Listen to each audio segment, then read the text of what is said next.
अम्मी के stand they.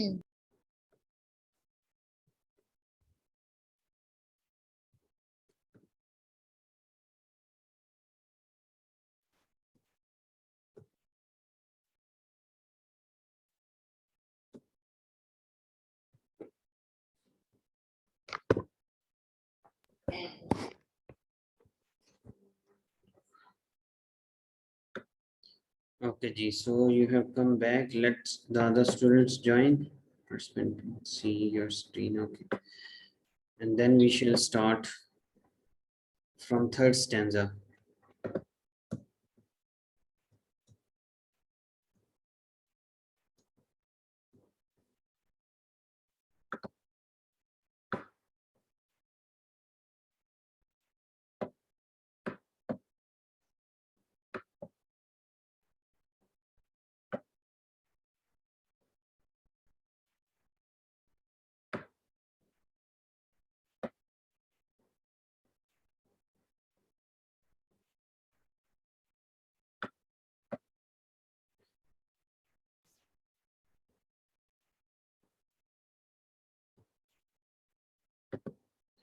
Okay, Ji. So to begin with third stanza and since यहाँ तक ऊपर हमने पढ़ा था इससे पहले कि जो क्लोज लाइक कन्फेशनल्स की तरह ये होती हैं, एम्बुलेंसेज ये जाती हैं तेजी से शहरों में, ठीक है, और एक बिना देखे कि जहाँ से भी वो गुजर जाती हैं, लाइट ग्लोसी ग्रे कलर की होती हैं, आर्म्स ऑन प्लेग जैसे कि तख्ते आराइशी वगैरह होते हैं इनके ऊपर लगे हुए, और they come to rest at any curve, किसी भी किनारे पर किसी भी कोने पे वो रुक जाती हैं, और फुटपाथ के all the streets in time are visited, तकरीबन सारी गलियों में से वो गुजर कर जाती हैं जो एम्बुलेंसेज होती हैं। Then childrens tune on steps और रोड, तो चिल्ड्रन जो है जो कि बिखरे हुए नजर आते हैं इधर उधर रोड के ऊपर, और women coming from shops pass smells of different dinners, या फिर जो वुमेन हैं औरतें वो आती हैं मुख्तलिफ किस्म की दुकानों से होकर या कोई डिनर वगैरह से। सी अ वाइल्ड वाइट फेस, जब वो देखते हैं सब लोग एक वाइल्ड वाइट फेस देखते हैं दैट ओवर टॉप्स, क्योंकि उन सारे फेसेस पे सबकत ले जाता है, सब उसी को देखने शुरू कर देते हैं। रेड स्ट्रेचर के ऊपर ब्लैंकेट मोमेंटली, ब्लैंकेट्स जो है उसके ऊपर ब्लैंकेट सा कंबल सा दिया गया होता है, उन्होंने उसको कवर किया होता है, और momently quickly as it is carried in and stored, और उसको पैक कर दिया जाता है ताकि वो जल्दी जल्दी उसको पहुंचाया जाए उसकी मंजिल की तरफ, ठीक है। फिर थर्ड आ जाता है स्टेंजा। थर्ड स्टेंजा में वो कहता है कि and sense the solving emptiness, ठीक है, और अब वो सॉल्व कर रहे हैं, सॉल्विंग सॉल्विंग हो रही है उनकी एम्प्टीनेस को, सेंस को, उनके सेंस को समझ आ रही है, उसकी लाइफ को समझ आ रही है कितनी मीनिंगलेस है, एम्प्टीनेस है उनकी लाइफ हकीकत में। That lies just under all we do, जो कि अपने तमाम अमाल पर मुनसर है, जिसका इन्हिसार ऑल वी डू, जो भी हम करते हैं उसी पर उसका इन्हिसार है।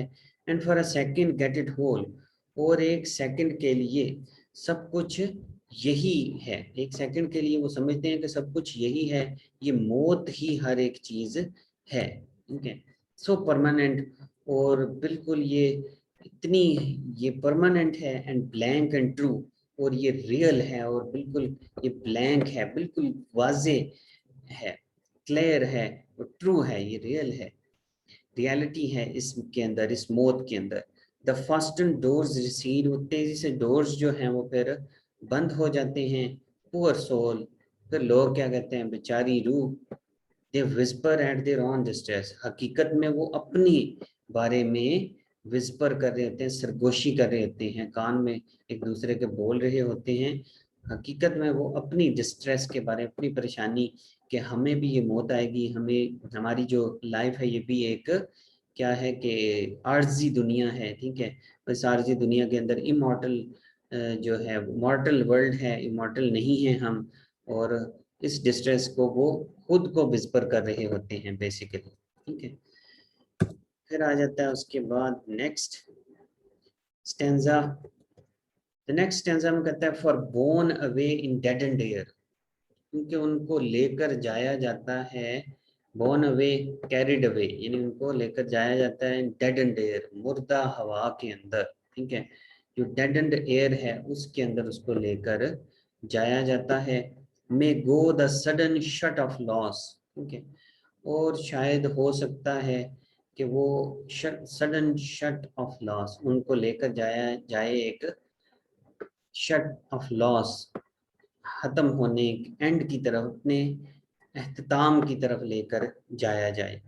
Round something nearly at the end, शायद तकरीबन समथिंग कुछ ऐसा जो कि उनके एख्तिताम की तरफ है, उनके जवाल की तरफ है। And what cohered in it across, और किस चीज ने इन्हें बांधे रखा अब तक, और किस चीज ने इन्हें अब तक इस लाइफ में जोड़े रखा। दे years, इतने सालों तक। द यूनिक रैंडम ब्लेंड, एक अजीब रैंडम विदाउट एनी डिसिप्लिन या सीक्वेंस के बगैर जो होता है, एक ब्लेंड, एक मिक्सचर सा था फैमिलीज का एंड फैशंस का। तो ये फैमिलीज और फैशंस के ब्लेंड ने इतनी देर उन्हें इस चीज में जोड़े रखा, इकट्ठे बांधे रखा, ठीक है। There at last begin to loosen, वो भी अब खत्म होने जा रहा है। जिस चीज ने ये फैमिलीज के और ये कल्चर ने इन्हें जोड़ा रखा, ठीक है, वो भी अब खत्म होने जा रहा है। Far from the exchange of love to life, बहुत दूर अब वो जा रहा है एक्सचेंज ऑफ लव, जो एक दूसरे से वो लव वगैरह करते थे, टू लाई, लेटने तक, लव से लेकर अब वो लेटने तक, लाई यानी मरने की तरफ जा रहा है। अनरीचेबल इनसाइड अ रूम, एक ऐसी जगह जिसको कोई भी पहुंच नहीं सकता, ठीक है, अनरीचेबल है, इनसाइड अ रूम, ठीक है, एक कमरे के अंदर। ये सिंबॉलिकली ग्रेव को हम कह सकते हैं कि सिंबॉलिकली वो कब्र की तरफ जा रहा है, ठीक है। अनरीचेबल, जहाँ कोई भी और नहीं पहुंच सकता, इनसाइड अ रूम, एक रूम के अंदर। ब्रिंग्स क्लोजर, उसको नजदीक लाया जा रहा है, what is left to come, जो कि आने वाला है, यानी मौत के करीब उसको लाया जा रहा है। जो मौत अभी तक नहीं आई उसके करीब उसको लाया जा रहा है। And dulls to distance all we are, और हमारे जो फासले हैं इस मौत के साथ ये मदम हो जाते हैं। ऑल वी आर, हम तमाम जो हैं, जो कि अपनी मौत को बहुत दूर समझते हैं, ठीक है, वो भी ये सोचना शुरू कर देते हैं कि हमारे फासले जो हैं मौत के साथ वो भी मदम होना शुरू हो जाते हैं, कि हमें भी नजर आना शुरू हो जाता है कि हमारी मौत भी करीब है, ठीक है, जब हम इसको देखते हैं, ठीक है। ये पोइम एम्बुलेंस 5 स्टैंजाज हैं जी, इसके समझ आ गई इसकी? Yes sir. हाँ, बाकी ये देख लेना है जो टर्म्स हैं पिछली की शायद रह गई हैं। तो क्लोज लाइक कन्फेशनल्स, ये सी की साउंड और कन्फेशनल का साउंड रिपीट हो रही है, तो जब रिपीटिशन ऑफ सिमिलर साउंड्स हो तो उसको हम क्या कहते हैं?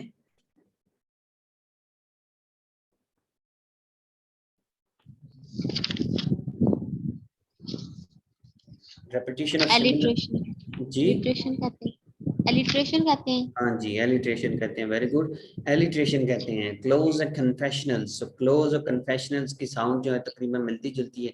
The thread loud noons of cities giving back none of the glances they absorb. फिर अच्छा, ये जो इंजैपमेंट इसको बोलते हैं, अगर तो एक जो वर्ड्स है वो वहां पर एंड हो जाए, यहाँ पर डॉट हो, ठीक है, जैसे कि ये है, तो इसको हम एंड स्टॉप्ड लाइन बोलते हैं, ठीक है, यहाँ पर डॉट आ गया, फुल स्टॉप आ गया तो यह खत्म। बाकी जो लाइन खत्म नहीं हो रही तो उसको हम क्या बोलते हैं? इंजैपमेंट, ठीक है। इसके स्पेलिंग में इधर करके लिख देता हूँ, बहरहाल आप और रिसर्च कर लीजिएगा इसको। तो खास तौर पे ये उसमें भी आ जाती है शॉर्ट क्वेश्चन के अंदर भी, ठीक है, टर्म के तौर पर, और जो हैं ये वाले पंजाब यूनिवर्सिटी वाले, तो ये जब वो रेफरेंस टू द कॉन्टेक्स्ट को एक्सप्लेन कर रहे होंगे तो उसमें भी वो प्रेजेंट कर सकते हैं कि द पोएट वांट्स टू से the close like confessionals they thread in an enjambment. He wants to convey that ambulance looks like a room of a church, okay, in which they are going to confess all their sins. Similar is the case with the patient who will be going to his journey towards death. He will confess all his sins during his journey towards hospital. ठीक है, इस तरह करके वो सारा जो भी explanation करेंगे तो उसमें वो साथ साथ ये भी टच देंगे, जो एक टेक्निकल टच होता है टर्म्स का, टर्मिनोलॉजी का, जो जार्गन्स होते हैं उनको यूज करते हुए एक्सप्लेन करते जाना है आपने. ठीक है, कि while also using, the poet has also used this alliteration by portraying the words, the sounds of k sound or c sound. ठीक है, so loud noons of cities giving back none of the glances they absorb, light glossy gray. तो ये glossy gray में फिर दोबारा क्या use हुई है, जी की साउंड, ग साउंड रिपीट हो रही है, क्या यहाँ पर यूज हुआ है, एलिट्रेशन. ठीक है, they come to rest at any cog, all streets in time are visited. नीचे आ जाए तो कहता है then children stood on streets and roads, are women coming from the shops, all smell of different dinners, see a wild white face. यहाँ पे फिर जो है वो क्या यूज हुई है, एलिट्रेशन. ठीक है, तो एलिट्रेशन वगैरह इस पोइम के अंदर यूज हुई है. Sense the solving emptiness. ठीक है, फिर सेंस की भी. ठीक है, तो ये आपने एक दफा देखते रहना. Poor soul they whisper at their own distress. तो ये आयरनी है जो एंड पे यहाँ पे यूज हुई है कि वो अपनी ही जो है वो बेसिकली तो वो अपनी डिस्ट्रेस पे क्या कर रहे हैं, रो रहे हैं, ये विस्पर कर रहे हैं, सरगोशियां कर रहे हैं. ठीक है, फिर वो कहता है the borne away the dead and air. Dead and air देखें तो ये पर्सोनिफिकेशन है, क्योंकि एयर तो मुर्दा नहीं होती, मुर्दा तो ह्यूमन बींग्स होते हैं. And when a poet gives human attributes to the non-human things, it is called personification. ठीक है, so may go to certain shot of loss rounding something nearly at the end, and what cohered it across the years, the unique random blend of the families and fashions there. Overall diction आपको कैसा नजर आ रहा है इसका? Diction जो है, choice of words, it's a colloquial choice of words जो है वो कोलोक्वियल है, यानी जो आम गुफ्तगू होती है ना, ज्यादा कोई फिलोसॉफिकल वर्ड्स इसने यूज नहीं किए हुए. ठीक है, तो ऐसी लैंग्वेज जो कि आम बोलचाल की लैंग्वेज हो उसको हम कहते हैं कोलोक्वियल लैंग्वेज. ठीक है, कोलोक्वियल डिक्शन इसने यूज किया हुआ है. ठीक है, इसके अलावा जो है at loss begin to loosen for from the exchange of love to lie. ठीक है, तो लव टू लाई जो है ये भी एलिट्रेशन है. ठीक है, तो ये आपने देख लेना. बाकी मजीद भी अगर आपको कोई नजर आए तो वो भी आपने नोट कर लेनी. ये भी fashion of families of fashion of families and fashion. ठीक है, यहाँ पे 3 दफा एफ की साउंड रिपीट हो रही है. ठीक है, एलिट्रेशन का पता चल गया ना सबको? Yes sir. ओके, सो एलिट्रेशन है. बाकी सारी ये जो क्या उसको कहते हैं स्ट्रक्चर के हवाले से वो आपने देख लेना है. टोन जो है ओवरऑल वो उसने पहले भी बताया कि चूंकि वो बात कर रहा है डेथ की, तो टोन क्या होगी, पेसिमिस्टिक टोन. हाँ, पेसिमिस्टिक टोन या ग्लूमी टोन जो है वो इसकी नजर आ रही है. ठीक है, ओके जी. सो ये हो गया एम्बुलेंस की. इसकी देखते हैं जी क्रिटिकल एप्रिसिएशन, और फिर हम आगे चलेंगे. क्रिटिकल एप्रिसिएशन पढ़े जी बेटा, सब आप पढ़े. First stanza. In this poem, the poet has tried to highlight ये the एक condition of मिनट the. मैं ना ये क्वेश्चन को एक्सप्लेन कर दूं थोड़ा सा कि discuss the use of epiphany in Larkin's, Mr Bleaney and ambulances. ठीक है, एपिफनी किसको कहते हैं याद होगा शायद, आपने नहीं पढ़ा होगा. पार्ट 2 में एक पोइम है, उसमें पार्ट 2 में नॉवल है, उसमें आता है ये जो portrait of the artist as a young man. पढ़ा आपने? नो सर, अभी नहीं पढ़ा. नहीं पढ़ा? तो एपिफेनी उसी को कहते हैं, सडन रेवलेशन ऑफ समथिंग या सडन रेवलेशन ऑफ रियलिटी आप कह सकते हैं. तो उसको आप कहते हैं कि जो आपको उसी वक्त कोई इंकशाफ हो किसी चीज का, बैठे हुए हों तो उसी वक्त आपको किसी चीज़ का इंकशाफ हो कि ये चीज़ तो ऐसी होनी चाहिए या ऐसी होनी चाहिए, ठीक है। फॉर एग्जांपल आप बैठे हुए हैं किसी जगह पे और आपको उसी वक्त जो है वो चंद नौजवान जो है यंग वो नज़र आते हैं, बिल्कुल बैठे हुए कुछ भी नहीं कर रहे, तो आपको उसी वक्त एक एपिफनी आती है कि young people should never be sitting idle at all, इनको हमेशा तामीरी कंस्ट्रक्टिव काम करते हुए नजर आना चाहिए। तो बूढ़े लोगों को बैठा हुआ नजर आ जाए तो कुछ बात नहीं, लेकिन यंग पीपल फालतू बैठे हुए नजर नहीं आने चाहिए, ठीक है। फिर इसी तरह जैसे आप पढ़ेंगे ये portrait of the artist as a young man, जो पंजाब यूनिवर्सिटी वाले हैं वो पढ़ेंगे उसके अंदर, तो वो उसको नजर आता है एक क्या उसको एपिफनीज आती हैं, ठीक है, यानी सडन रेवलेशन होती है, बहुत सी चीजें उसके माइंड में आ जाती हैं एक देख कर, ठीक है, किसी भी चीज को, ठीक है। तो वो उसका होता है एक जो हीरो होता है, ठीक है, उसमें वो बताता है। तो लेट्स सी सेकंड में वो कहता है the poem ambulance is an expression of Larkin's concept of death discuss, ठीक है, इसमें वो लाकिन का जो कांसेप्ट ऑफ डेथ है उसको प्रेजेंट करता है, इसको डिस्कस करें। सो स्टडी करें जी, रीड करें first paragraph. In this poem, the poet has tried to highlight the condition of the British nation during 1960s. The after effects of the Second World War haunted the British society for more than 2 decades. Larkin was failed to come out of these effects of wars. He became pessimistic and melancholic. He thinks that modern world has become insensitive to attend the distress of others. Next, we पढ़ो. Next पढ़ें जी फरियाल।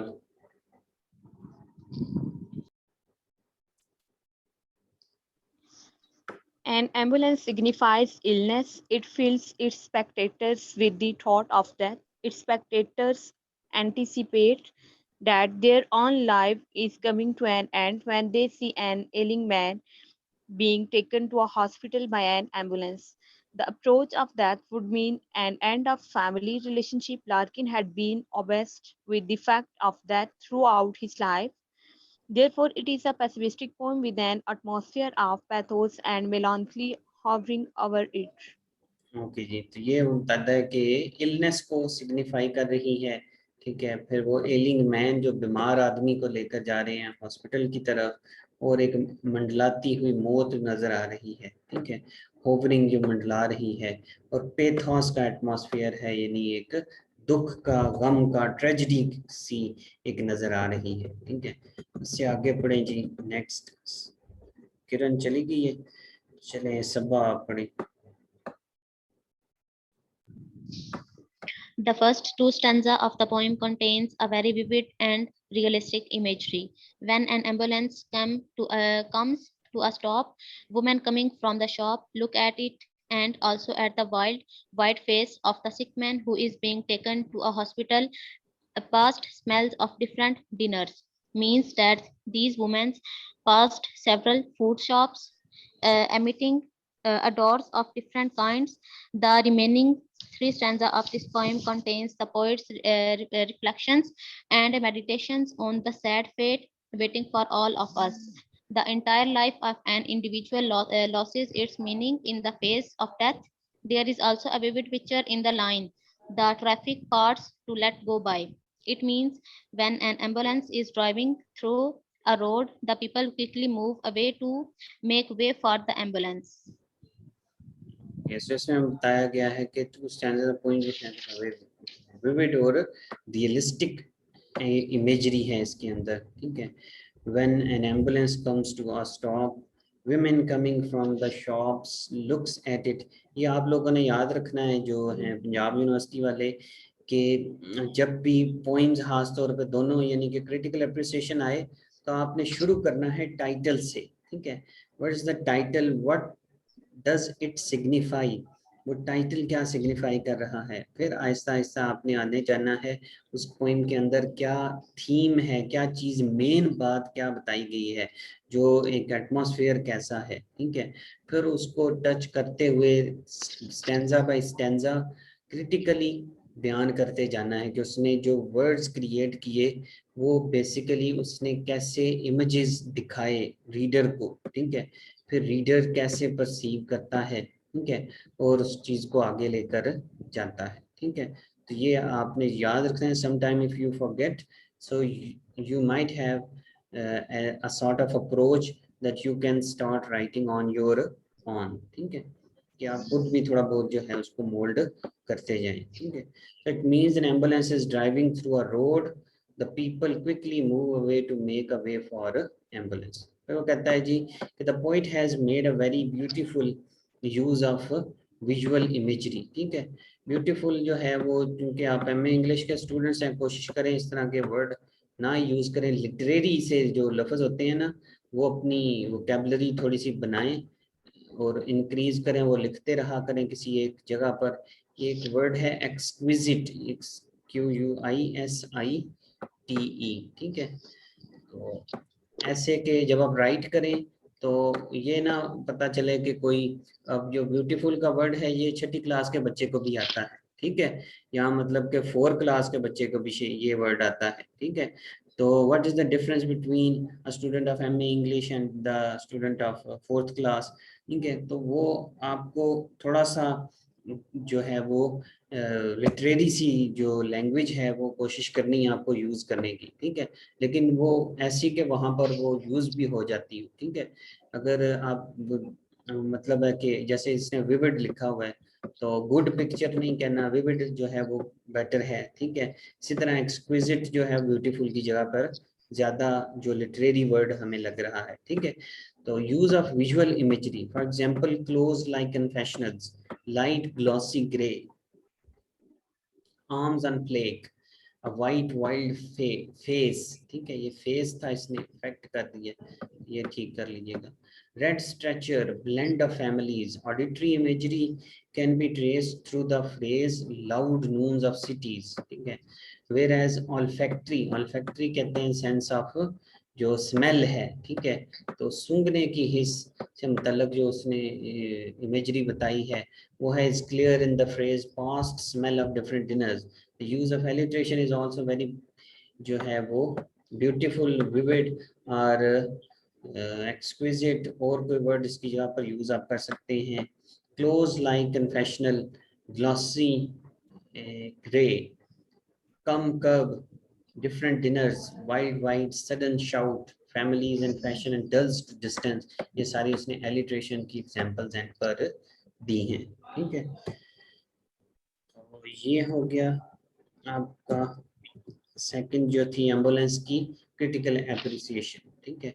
उसके बाद है जी ये इसका एक question, ठीक है, जो हम देखते हैं एटीट्यूड टुवर्ड्स मॉडर्निज्म, ठीक है। एक मॉडर्निज्म का क्वेश्चन मैंने देखा था जो पास पेपर्स बना के मैंने सेंड किए हुए हैं यूनिवर्सिटी ऑफ सरगोदा वालों को, ठीक है।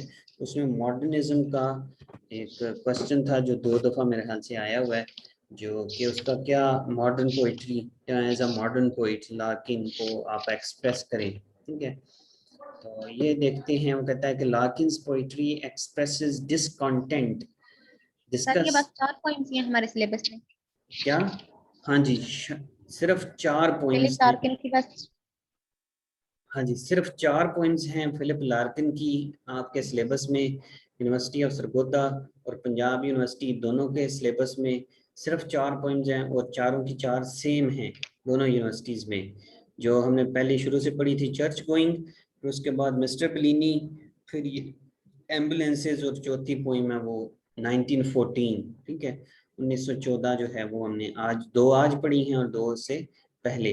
तो एक ये क्वेश्चन है हम आज कर लेते हैं, उसके बाद फिर जो 2-4 क्वेश्चन कोई रह जाएंगे उसको हम नेक्स्ट फ्राइडे को करके, तो फिर जो अगला शायर है वो 4th कोई भी पोइट हम उसको शुरू करेंगे, ठीक है। एटीट्यूड टुवर्ड्स मॉडर्निज्म, उसका रवैया क्या था मॉडर्निज्म को लेकर। लार्किन्स पोइट्री एक्सप्रेसेस डिसकंटेंट, यानी कि एक डिसकंटेंट, कंटेंटमेंट होता है कि इंसान अपनी लाइफ से मुतमईन है, ठीक है, और डिसकंटेंट की वो मुतमईन नहीं है।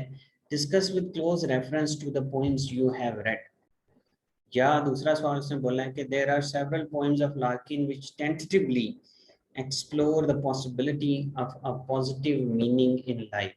Tentatively कहते हैं यानी कि able to change, जिसमें minor changes अभी भी हो सकती हैं. Tentatively explore, वो tentatively explore करता है possibility of a positive meaning in life. Positive meaning की पॉसिबिलिटी जो है वो मौजूद है जिंदगी के अंदर. ठीक है. Discuss Larkin's attitude towards modernism. जहाँ उसका एटीट्यूड मॉडर्निज्म की तरफ क्या था वो कहता है कि डिस्कस करें. The Larkin is one of the most distinguished members of movement poetry. Okay. तो लार्किन जो है ये एक बड़ा डिस्टिंग्विश्ड पोइट था, मेंबर था मूवमेंट पोइट्री का. ठीक है. तो ये मूवमेंट पोइट्री जो है ये आपने जहन में रखना है कॉन्सेप्ट कि मूवमेंट पोइट्री होती क्या है. ये वैसे उसके अंदर शॉर्ट क्वेश्चन के अंदर भी आ सकता है मूवमेंट पोइट्री का कॉन्सेप्ट. ठीक है. तो बेसिकली ये सारे जो वॉर पोइट्स थे वर्ल्ड वॉर 1 के बाद, तो जो 1930s में जो शायर थे और 1940s में, ठीक है, यानी 1930 की दहाई, 1930 से लेकर 40 तक और 1940 से लेकर 50 तक की जो ये दहाई थी, 2 दहाइयाँ थी, इनके अंदर जो शायर थे वो थोड़ी सी जो इंटेलेक्चुअल टाइप ऑफ बातें और साइकोलॉजिकल टाइप ऑफ बातें जो हैं वो करते थे इस तरह की अजीब अजीब सी अपनी पोइट्री के अंदर. तो जैसे ही 1950s आया तो उसके अंदर जो कुछ शायर थे उन्होंने जो है वो ज़रा सा जो आम फहम गुफ्तगू होती है, आम बोल चाल होती है, कलोक्वियल लैंग्वेज और कलोक्वियल कॉन्सेप्ट्स जो जैसे इसने बयान किए हैं, एम्बुलेंस के अंदर कोई जा रहा है, कोई दिख रहा है, ठीक है, मुसबलिनी एक आम बंदा है वो तो कैसे ज़िंदगी गुजार रहा है. ठीक है. तो एक ऐसे कॉन्सेप्ट्स को बयान किया कुछ शायरों ने और उस सब को जो है वो एक मूवमेंट पोइट्री का नाम दिया गया. ठीक है. तो डिफाइन जो डेफिनेशन जो है एग्जैक्ट मैं उसकी ग्रुप में सेंड कर दूंगा.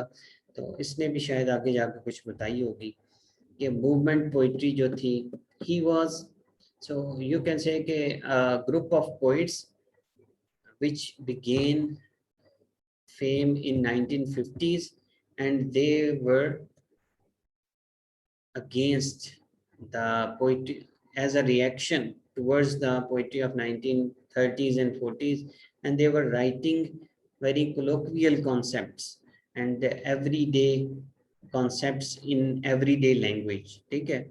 तो वो everyday concepts everyday language को लिख रहे थे. ठीक है, बयान कर रहे थे. ठीक है.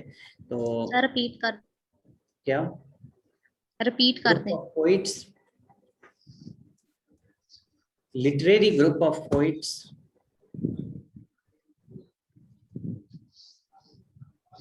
formed in 1950s.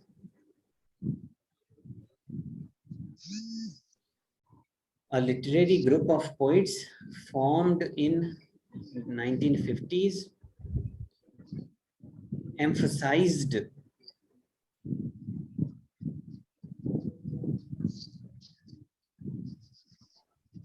expository, documentary, empirical and rational elements. A group of poets, a literary group of poets formed in 1950s which emphasized expository, documentary, empirical and rational elements. Okay.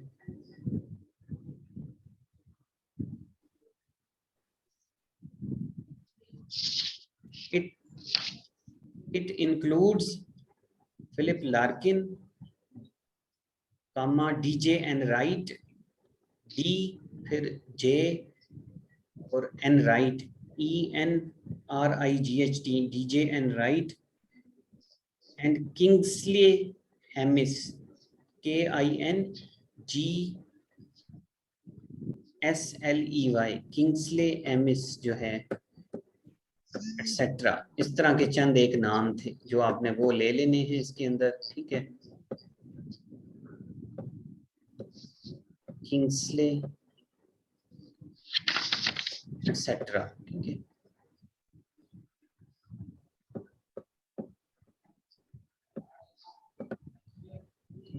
Kingsley amiss etcetera, जो इस तरह के चंद एक नाम है जो इसके अंदर थे, यानी फिलिप लार्किन था, डीजी एन राइट था, और ये किंग्सले एमिस वगैरह वगैरह थे। और वो क्या करते थे, कोलोकियल टाइप ऑफ कॉन्सेप्ट्स जो थे या एक्सपोजिटरी डॉक्यूमेंट्री कॉन्सेप्ट्स जो हैं उनको बयान करते थे, ठीक है। इससे पहले जो थे वो डिसइंटीग्रेशन को बहुत ज़्यादा और जो साइकोलॉजिकल और इंटेलेक्चुअल टाइप ऑफ बातें जो थी वो ज़्यादा करते थे, और साइकोलॉजिकल जो है डिटेल्ड बातें वो ज़्यादा करते। तो ये जो है ये ज़रा नॉर्मल सी जो डेली लाइफ की बातें होती हैं उसको अपनी पोइट्री में पोर्ट्रे करते थे, ठीक है।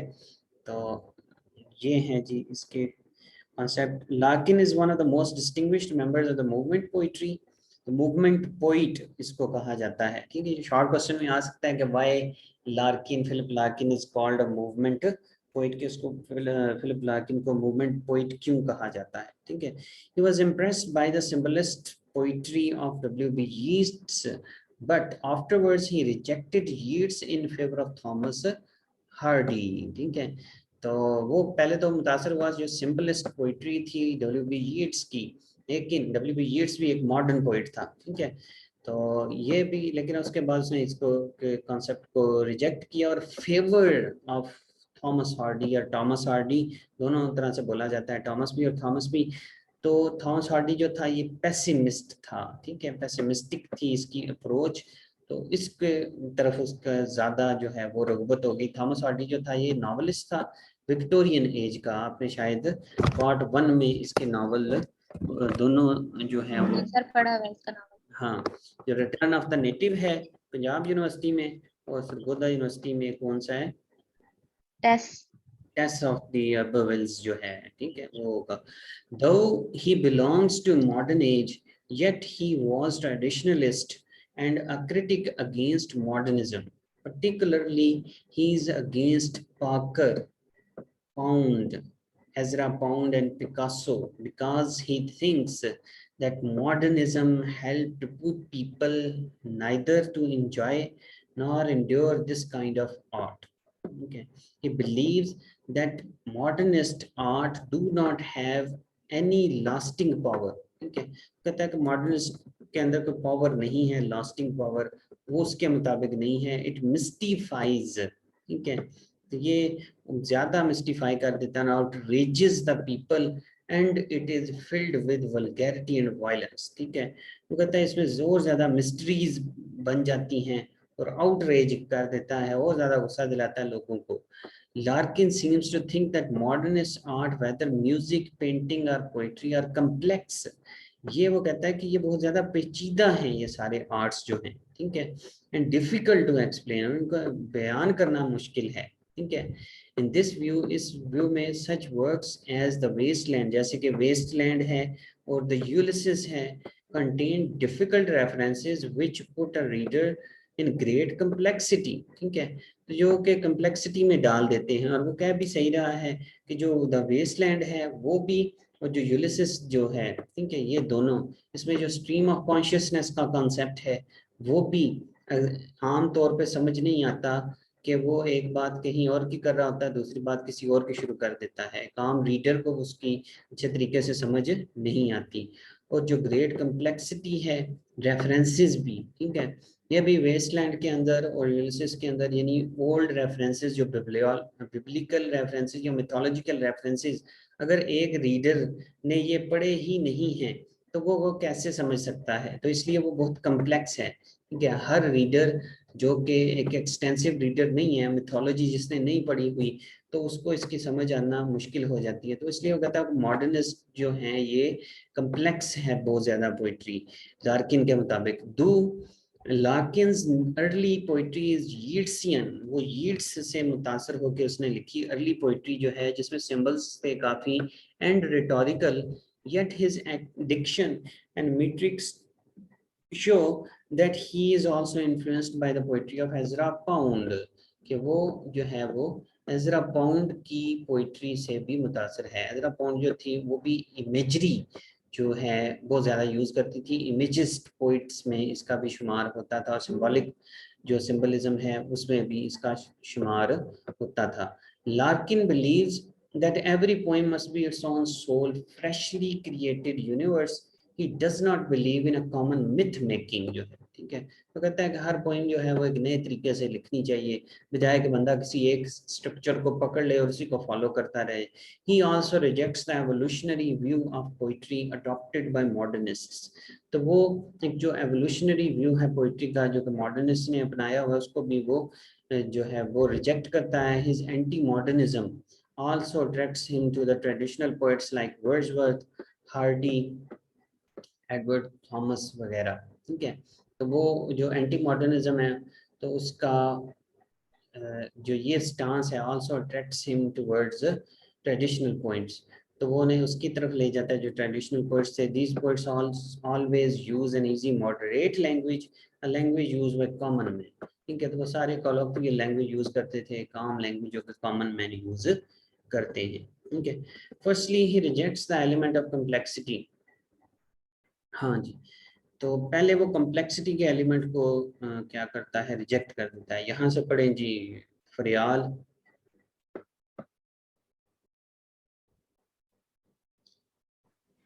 Firstly, he rejects the elements of complexity, obscurity, and mystification. He chooses only familiar subjects and matters of daily interest for the treatment of his poems. He does not deal with abstraction, but with the consent. Sir, screen आगे करिए मुझे। Concrete realities of life. Okay. Concrete realities of life, each in the poem at Gross meditates upon a number of retired race horses in a race. Sir, screen से नजर नहीं आ रहा। इन अ meadow. Race horses in a meadow. These race horses are a concentrate reality with anybody could have witnessed because they are the symbols of past glory. There is nothing transcendental in this poem. It symbolically deals with human beings in their state of retirement. हाँ, तो ये वो Sir, कह रहा है आगे read कि उसकी पोइम्स के अंदर कुछ भी वो स्पिरिचुअल नहीं होता, ट्रांसेंडेंटल नहीं होता। तो ये वो कहता है कि जो कॉम्प्लेक्सिटी है उसको उसने रिजेक्ट किया। ऑब्स्क्योरिटी भी, ऑब्स्क्योरिटी कहते हैं कि जो चीज गैर वाजे छोड़ दी जाए, ठीक है, और मिस्टिस जो मिस्टीरियस टाइप छोड़ दी जाए, ठीक है, जिसकी समझ ही नहीं आ रही रीडर को, तो वो कहता है कि वो उस चीज के खिलाफ था। वो कहता है कि आसानी से ऐसी चीज लिखी जाए जो कि समझ आ जाए। It does not deal with abstractions. Abstractions कहते हैं फिलोसॉफिकल कॉन्सेप्ट्स को जो है वो बड़े बड़े ऐसे फिलोसॉफिकल कॉन्सेप्ट्स जिनकी वो कहता है जरूरत ही नहीं है शायद, ठीक है, तो उसके वो खिलाफ था। वो कंक्रीट रियलिटीज ऑफ लाइफ को डिस्कस करता था, ठीक है। वो कहता है कि देयर इज नथिंग ट्रांसेंडेंटल, कोई फिलोसॉफिकल चीजें या जो स्पिरिचुअलिटी अजीम किस्म की वो नहीं थी उसकी पोइट्री के अंदर, ठीक है। उसके बाद आ जाए नेक्स्ट स्टैंजा, पढ़ें जी paragraph Saba.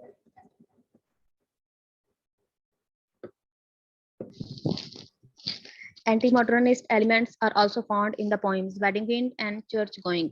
The poem Wedding Wind describes the thoughts of a newly married woman. Again, the subject is not something unusual or abstract or puzzling. Anyone can imagine what a newly married couple think after the first sexual experience. The bride feels blissfully happy after the intensely pleasurable intercourse, but she feels afraid that somebody will snatch her happy life. This shows that human beings can never be sure about the state of a happiness, whether it would be lasting or not. There is nothing surprising about the thoughts of this woman. Thus Larkin is again dealing with a stark reality.